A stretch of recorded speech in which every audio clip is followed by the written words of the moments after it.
日は2021年5月16日早朝にいはら釣り具小松島店まで行きます。また雨です。雨好きなんでしょうか。なお行きは真っ暗、帰りは明るくなりますので見やすいのは帰りです。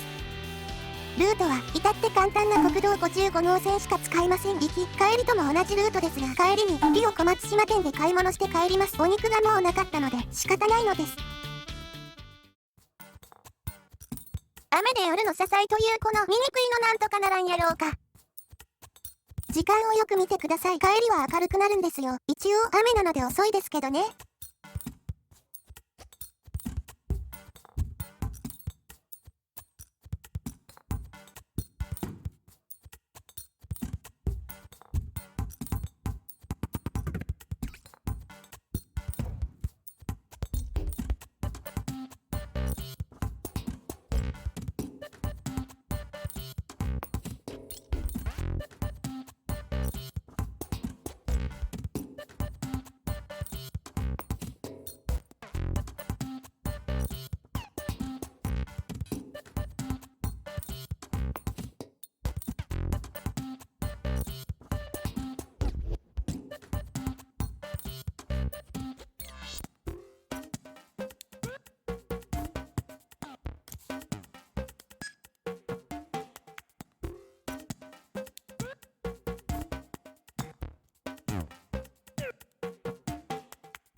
雨の中ご苦労様でした。ウプヌス様は実は雨の運転好きなんですけどね、動画にすると見えにくいから嫌いですけど、3倍速の雨ってワイパーがくっそ邪魔や、目の前をカーが飛んでるみたいでイライラするわ。